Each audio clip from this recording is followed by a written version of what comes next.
وكفى والصلاة والسلام على عباده الذين اصطفى أما بعد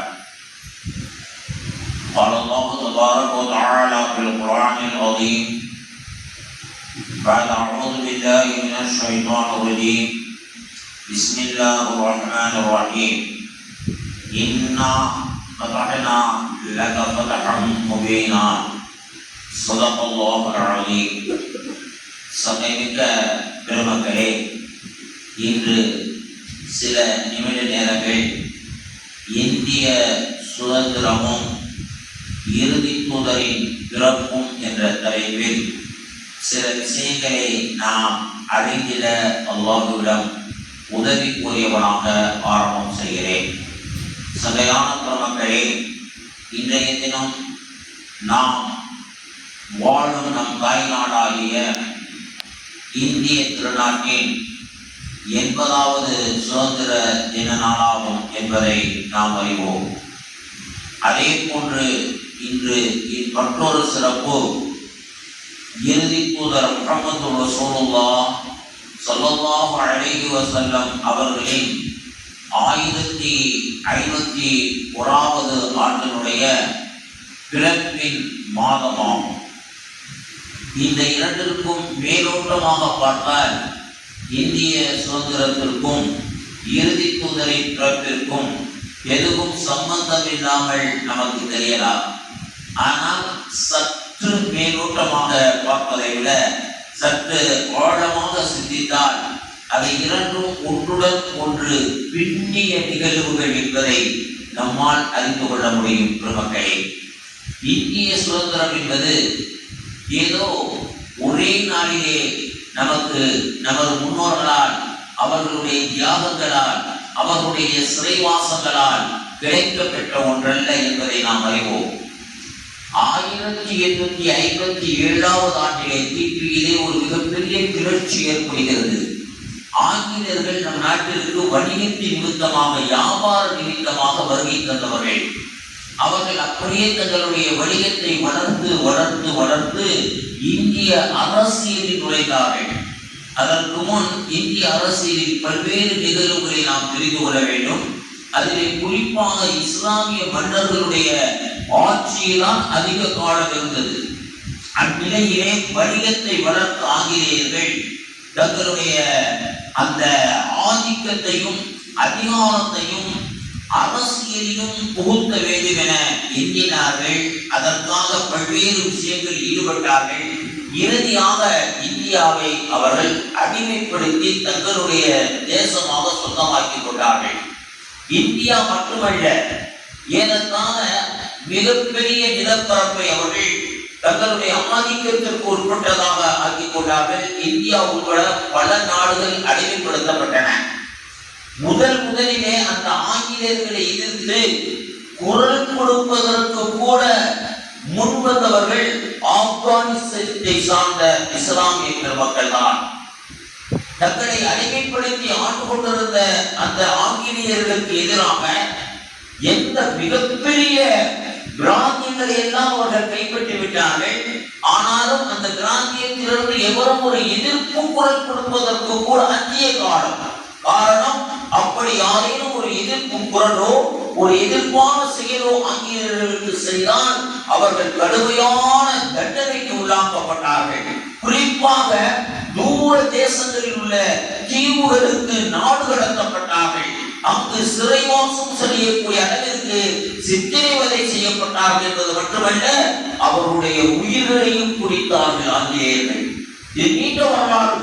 ஆனால் சுருக்கமாக சொல்கிறேன், 1857 ஏற்பட்ட அந்த பெரும் கிளர்ச்சியின் பொழுது முதலிலே ஆப்கானிஸ்தானை சார்ந்த முஸ்லிம்கள் தான் அந்த மிகப்பெரிய தங்களுக்கு எதிரி யாரும் இல்லை, எதிர்குரல் கொடுக்க ஒரு மனிதன் இந்த உலகிலே இல்லை என்ற இருமாறுடன் இருந்த ஆங்கிலேயர்களை எதிர்த்து துணிந்து போரிட துணிந்தார்கள். ஆப்கானிஸ்தான், அதாவது ஆங்கிலேய ஆப்கானிஸ்தான் போர்தான் சுதந்திரத்துடைய முதல் போர் என்பதாக வரலாறு நமக்கு சொல்லி காட்டுகிறது. அந்த போரிலே அல்லாஹ்வின் மீது மிகப்பெரிய நம்பிக்கை வைத்திருந்த அல்லாஹ்வை தவிர நாங்கள் யாருக்கும் அடிமைப்பட்டு வாழ மாட்டோம். அல்லாஹ் லா இலாஹ இல்லல்லாஹ், வணக்கப்படவும் அடிமைப்படவும் உரியவன் அல்லாஹ் மட்டுமே என்ற உறுதியான எண்ணம் அவருடைய உள்ளத்தில் இருந்தவன் காரணத்தினால் அதை கொண்டு ஆங்கிலேயர்களை எதிர்க்கிறார்கள். அந்த போரிலே ஆங்கிலேயர்களை தோற்கடிக்கிறார்கள். ஆப்கானிஸ்தான் முஸ்லிம்கள் ஆங்கிலேயர்களை தோற்கடித்ததற்கு பின்னால் தான் ஆங்கிலேயர்களை தோற்கடிக்க முடியும், நாம் அவர்களை எதிர்க்கலாம் என்ற எண்ணம். எதிர்த்தால் துன்பங்கள் வரலாம், மிகப்பெரிய சிரமங்கள் வரலாம், ஆனால் அவர்களையும் நம்மால் வெல்ல முடியும், தோற்கடிக்க முடியும் என்ற எண்ணத்தை முதலிலே மக்களின் உள்ளங்களிலே விதைத்த பெருமை ஆப்கானிஸ்தான் முஸ்லிம்களுக்கு உண்டு. அதனை தொடர்ந்து நீளமான வரலாறு ஒரே பலருக்கு தெரியும். நமது இந்தியா சுதந்திரத்திற்காக வேண்டி மிகப்பெரிய ஒரு நாள் அல்ல, ஓராண்டல்ல, பல்லாண்டு காலம் நமது முன்னோர்கள் மிகப்பெரிய தியாகங்கள் செய்கிறார்கள். தியாகங்களிலே மதங்களுக்கு அப்பாற்பட்டு இஸ்லாமியர்கள் பங்கெடுத்தார்கள். இவருடைய பங்களிப்பு சற்று கூடுதலாக இருக்கலாம். இந்து சகோதரருடைய பங்களிப்பை அங்கு குறைவாக நாம் மதிப்பிட முடியாது. நம் உடன் பிறந்த சகோதரர்களாக இருந்து மதங்களுக்கு அப்பாற்பட்டு நாம் நம் நாட்டை வெல்ல வேண்டும், நம் நாட்டினுடைய அடிமை நிலங்களை முடித்தறிய வேண்டும் என்பதற்காக இந்த இந்தியாவினுடைய இஸ்லாமியர்களும் இந்துக்களும் மட்டுமல்ல, கிறிஸ்துவ ஜெயின மற்றவர்கள் எல்லாம் அவர்கள் அனைவரும் சேர்ந்து போராடிய காரணத்தினால் தான் பல்லாண்டுகளுக்கு பின்னால் 1857 ஆரம்பித்த அந்த போராட்டத்தினுடைய தாக்கம் பல ஆண்டுகளுக்கு பின்னால் இந்திய சுதந்திரம் அடைகிறது. பெருமக்களே, இந்திய சுதந்திரத்தில் அதான் என்ன நாம் ஏதோ நினைத்துக் கொண்டோம். சுதந்திரத்துக்கு அன்னைக்கு ஆகஸ்ட் 15 வந்தாக்க கொடியேற்றது, கொஞ்சம் ஏதேனும் சுவீட்டுகளை கொடுக்கிறது. இல்லை பெருமக்களே, கொடியேற்ற வேண்டும், நம்முடைய மகிழ்ச்சியை பரிமாறிக்கொள்ள வேண்டும். ஆனால் அதிலே இதற்காக விலை கொடுத்த பெருமக்களை நினைவு கூற வேண்டும் என்பதுதான் மிக மிக முக்கியம். சுதந்திர வரலாற்றிலே நாம் பல தலைவர்களுடைய வரலாறுகள் பதிவு செய்யப்பட்டிருப்பதை பார்க்கிறோம். பல தலைவர்களுடைய வரலாறுகள் அவர்களுக்காக நாம் நிறைய அவர்களை நினைவு கூற கடமைப்பட்டிருக்கிறோம். அதே நேரத்திலே வரலாற்றிலே இடம்பெறாத லட்சக்கணக்கான சாதாரணமான மக்கள் தியாகங்கள் புரிந்தது அளவிட முடியாததாக நம்மால் பார்க்க முடிகிறது. அன்றைய தினத்திலே இந்திய மக்கள் ஒவ்வொருவரும் சுதந்திரத்தாக கொண்டவர்களாக இருந்தார்கள். தங்களுடைய ஆங்கிலேயர்கள் தங்களை ஆளக்கூடிய அந்த அடிமை விலங்கை உடைத்தெறிவதற்காக தங்களால் முடிந்த அளவிற்கு அவர்கள் தியாகங்கள் செய்தார்கள். ஒரு சிலர் தங்களுடைய குடும்பத்தை விட்டு பிரிந்து அந்த போராட்ட களத்தை கண்டார்கள். சிலர் கட்டண ஆர்ப்பாட்டங்களை செய்தார்கள். சிலர் ஆங்கிலேயர்களின் கொள்கையை பகிஷ்காரம் செய்தார்கள். இதெல்லாம் நாம் சொல்வது மற்ற எல்லா தலைவர்களையும் நாம் நினைவு கூற கடமைப்பட்டிருக்கிறோம்.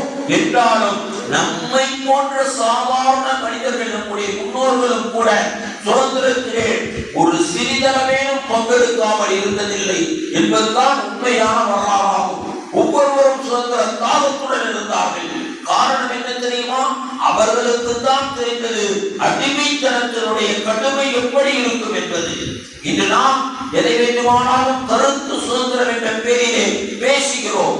ஆனால் அந்த சுதந்திரம் இல்லாத ஆங்கிலேய நம்மை அடிமைப்படுத்தியிருந்த காலத்திலே நம்மால் எதையும் அவனுக்கு எதிராக பேச முடியாது, உண்மையிலே பேச முடியாது, உண்மையை உறக்க சொல்ல முடியாது என்பது மட்டுமல்ல, உண்மையான விஷயங்களை மனிதர்களுக்கு கொண்டு செல்ல கூட முடியாது, உண்மையான விஷயங்களை எழுத முடியாது, சுதந்திரமாக நம்மால் ஆடையில் அணிய முடியாது, சுதந்திரமாக நம்மால் நம்முடைய வாழ்க்கை முறையை அமைத்துக் கொள்ள முடியாது. அத்துணைக்கும் அவன் அடிமைத்தனத்தை நம் மீது விதித்து நம்மை அவனுடைய கட்டுப்பாட்டிற்கு வைத்திருந்தான் என்று சொல்வதை விட நம்மை அவனுடைய அடிமைகளாகவே வைத்திருந்தான். அந்த விலங்கை உடைத்தெறிவதற்காக களம் கண்ட பெருமக்கள் ஒன்றல்ல இரண்டல்ல 1000 அல்ல 1000கணக்கான அத்துணை சுதந்திர போராட்டத்திலே பங்கெடுத்த பெருமக்கள் அனைவரையும் இந்த நாளிலே நாம் நினைவு கூற கடமைப்பட்டிருக்கிறோம். பெருமக்களே, ஒரே ஒரு விஷயத்தை மட்டும் நாம் சொல்லி நினைவுக்கு வர இறைவனின் உதவியை நாடுகிறேன். இந்தியாவுடைய முதல் கல்வி அமைச்சராக சுதந்திர இந்தியாவிலே பதவியேற்ற அபுல் கலாம் ஆசாத் அவர்களை இந்தியாவுடைய முதல் கல்வி அமைச்சர் என்பது மக்களுக்கு தெரியும். ஆனால் அவர் செய்த தியாகங்கள் ஒன்றல்ல, பல செய்தார்கள். யாருடைய தியாகத்தையும் நாம் எல்லோருடைய தியாகத்தையும் நாம் தெரிந்து கொள்ள வேண்டும். அவர்களை நினைவுபடுத்த வேண்டும், அவர்களுக்கு நன்றி செலுத்த வேண்டும். ஆகவேதான் அரசு சுதந்திர போராட்ட வீரர்களுடைய குடும்பங்களுக்கு இன்றும் கூட உதவி செய்து கொண்டிருக்கிறது. அது எந்த அரசு மாறினாலும் சரி, ஆட்சியாக இருந்தாலும் சரி, சுதந்திர போராட்ட வீரர்களும் ராணுவ வீரர்களும் நாட்டையும் மக்களையும் காப்பதற்காக இருக்கும் காவல்துறையினருக்கும் அரசு இன்றும் மரியாதை செய்கிறது. இன்றும் அவர்களை ஒரு உயர்ந்த இடத்தில் வைத்து பார்க்கிறது என்றால் நாமும் அந்த இடத்தில் அவர்களை வைத்து பார்க்க வேண்டும். இன்றைய ராணுவ வீரர்கள் நமக்காக கடும் குளிரிலும் அவருடைய சீதோஷ நிலையினுடைய மாற்றத்திலும் தங்களுடைய குடும்பத்தினரை விட்டு பிரிந்து நம்மை பாதுகாப்பதற்காக இன்றைய நிலையை நாம் சிந்திக்கிறோம், இன்றைய நிலையை நாம் கூறுகிறோம். நம்மை பாதுகாப்பதற்காக, நாம் சுதந்திரமாக வாழ்வதற்காக, நாம் சுதந்திரமாக பேசுவதற்காக, உண்பதற்காக, உறைவுறுத்துவதற்காக, நம் கலாச்சாரங்களை பின்பற்றுவதற்காக இந்தியாவுடைய எல்லையிலே இன்னும் பாதுகாவலராக நின்று கொண்டிருக்கிறார்கள். அதே போன்றுதான் ஒவ்வொரு மாநிலங்களிலும் காவல்துறையினருக்கும் அப்படிப்பட்ட ஒரு கடமை உண்டு. சட்ட ஒழுங்கை காப்பாற்றுவதன் மூலமாக மக்களுக்கு மத்தியிலே சுதந்திரத்தை அவர்கள் ஏற்படுத்துகிறார்கள். சுதந்திரம் என்பது நம்முடைய அனைத்து விஷயங்களிலும் வர வேண்டும். பெருமக்களே, ஆட்சியாளருக்கு அடிமைப்பட்டிருந்ததிலிருந்து நாம் சுதந்திரம் பெற்றுவிட்டோம். அந்த அடிமை விலங்கை நாம் உடைத்தெறிந்து விட்டோம், பெருமை கொள்கிறோம், இறைவனுக்கு நன்றி செலுத்துகிறோம், அந்த பெருமக்களை நினைவு கூறுகிறோம். ஆனால் சுதந்திரம் அடைந்த இந்த இந்திய சமூகம் இன்று பல்வேறு விஷயங்களுக்கு அடிமைப்பட்டு கிடைக்கிறது. அந்த அடிமைகளையும் ஒழிக்க வேண்டும் என்பதுதான் சமூக ஆர்வலர்களுடைய இன்றைய ஆசை. சுதந்திர இந்தியாவில் அனைவரும் சுதந்திரமாக இருக்க வேண்டும். சமூகத்திலே இந்த இளைஞர்கள் போதை கருவியாக இருக்கிறார்கள்.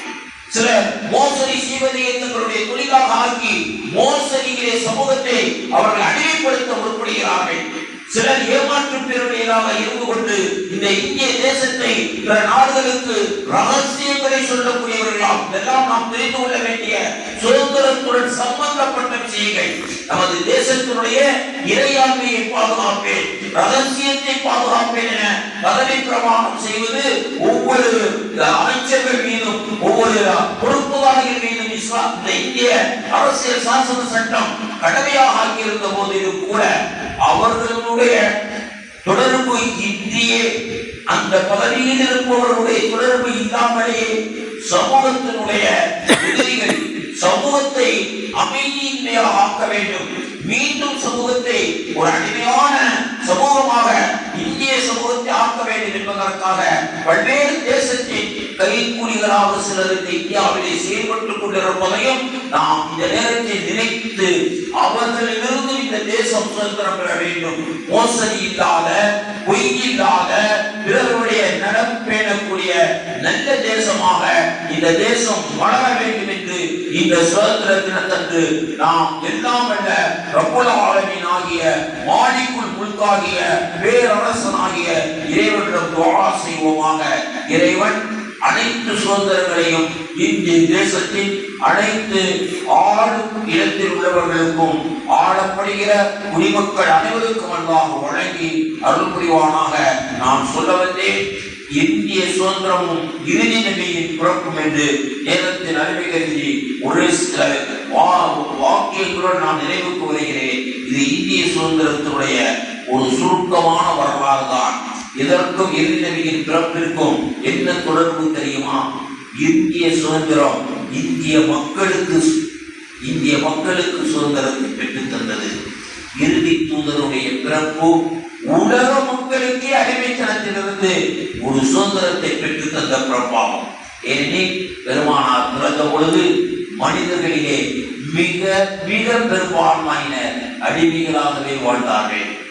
பெண்கள் குறிப்பாக வாழும் உரிமை மறுக்கப்பட்டு, மூச்சுரிமை மறுக்கப்பட்டு அவர்கள் உயிருடனே புதைக்கப்பட்டார்கள்.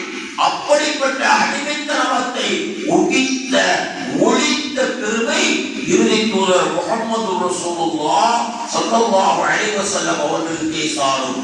ஆக இவ்வருட இந்திய சுதந்திர தினத்திலே இறுதி தூதருடைய பிறந்த மாதத்தின் முதல் நாள் வருவது மிக மிக பொருத்தம். ஆக இந்த 2 பெருநாட்களையும் நாம் பெருநாளாகவே நினைப்போம். நமக்காக தியாகம் செய்த இந்திய சுதந்திர தியாகிகளை பெருமையுடன் நினைவு கூறுவோம். அவருடைய குடும்பத்தினருக்கு நாம் கடமைப்பட்டிருக்கிறோம் என்பதை உணர்வோம். இறுதி தூதர் மனித சமுதாயத்திற்கும் அடிமைத்தனத்திலிருந்து பெற்றுத்தந்த வெற்றிகளை இன்ஷா அல்லாஹ் வரும் நேரங்களில் நாம் அறிவோம். அல்லாஹ் அவற்றின் வழியில் வாழ நம் அனைவருக்கும் நல்லருள் நோக்கை செய்தருள் புரிவானாக. ஆமீன். அல்ஹம்துலில்லாஹி ரப்பில் ஆலமீன். அஸ்ஸலாமு அலைக்கும் வரஹ்மத்துல்லாஹி வபரகாத்துஹு.